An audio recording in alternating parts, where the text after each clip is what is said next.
अस्सलाम वालेकुम my YouTube family, कैसे हैं आप सब। उम्मीद करती हूँ आप सब बिल्कुल ठीक होंगे। अल्लाह पाक आप सबको अपने हिफ्ज़ अमान में रखे, आमीन। आज हम बहुत ही बेहतरीन से चिकन कटलेट्स बनाएंगे। चिकन हमने हाफ़ केजी ली, आलू 4 से 5 लेंगे। 1 टेबल स्पून अदरक लहसुन का पेस्ट ऐड करेंगे। नमक आप लोग अपने टेस्ट के मुताबिक ऐड करें। पानी डालकर इसको कुक होने के लिए रख देंगे। जब चिकन और आलू अच्छी तरह से डन हो जाए तो इनको हम मैश कर लेंगे। एक अलग से पैन में 3 टेबल स्पून ऑयल ऐड करेंगे। प्याज को बारीक स्लाइस में कट करके ऐड कर लेंगे। 4 हरी मिर्चों को कट करके ऐड कर लेंगे।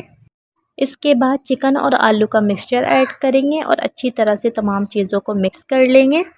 अब हम स्पाइसेस ऐड करेंगे। गरम मसाला 1 टीस्पून ऐड करेंगे।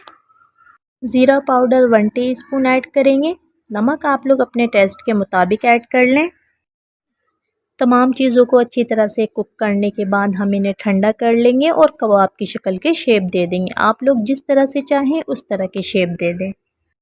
अब हम कबाब को फ्राई करेंगे तो इसके लिए हमने अंडे ले लिए 2 अदद, ब्रेड क्रम्स ले लिए। पहले हम अंडे में कोट करेंगे, उसके बाद ब्रेड क्रम्स में कोट करेंगे और फिर फ्राई करेंगे।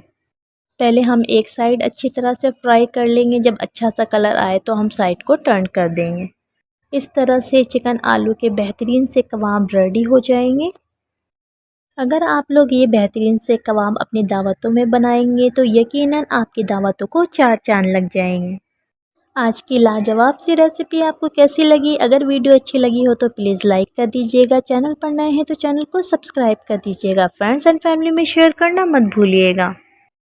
नेक्स्ट टाइम फिर किसी अच्छी सी वीडियो के साथ हाजिर होंगी। अल्लाह हाफिज़।